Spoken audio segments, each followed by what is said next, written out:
Hello world, right. It's been a while, so let's do something cool. In front of me right now is Tinkercad, and I've got two models, both of which are Gridfinity. Specifically is a Gridfinity Lite. I'll come to that in a second. So these Gridfinity models are here to serve the purpose of being a screwdriver holder. So I've got a collection of Wera screwdrivers and other ones, bits and pieces. I'm a maker, we've got loads of screwdrivers. What I wanted to do was have them nice and neat and stored on my desk in a way that I can get hold of them easy peasy, get hold of the entire thing, move it around. But I also wanted space to store stuff in the base. So you'll see this right here, there's two parts to it.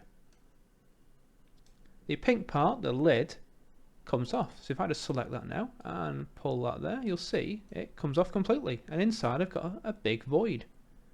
About 84 millimeters tall. So the idea is, in these holes I store my screwdrivers. So whatever ones I want to put in there, I put in there.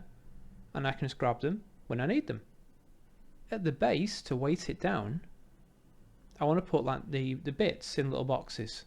So little containers so I can put the bits in to say, okay, this is that one, that's that one. It weighs it down, keeps it nice and neat, and I've got all the screwdriver bits and the actual handles in one place. So this is Gridfinity Lite. So I'm just going to put the lid on there. There you go, nice and neat. So Gridfinity Lite is Gridfinity, but it hasn't got the little holes in the base to put magnets. I don't need magnets for my application, I just want to have the bases. So Gridfinity Lite was created by Jake. I'm using them throughout. All my drawers have got Gridfinity Lite in them. It's very rare to use Gridfinity itself. So why do I need it? Well, it's to put screwdrivers in because I've got one of these. A Vattencar desktop shelf from IKEA, and I know that each of the shelves, top and the bottom, will take 3 by 10 Gridfinity boxes. So I can fit 30 Gridfinity boxes or whatever permutation I think of. So 3 by 3 I can put 3 and I've got one space left over. So I can put my screwdrivers on the top shelf. On the bottom shelf is another little sliding shelf I've made. It's still work in progress, it's been a while.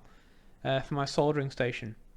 I'm going to do some Gridfinity work on that as well to make it nice and, well, a bit stronger as well would be the better word to use. This is all just 15-20 minutes in Tinkercad, slicing things up using the hole tool.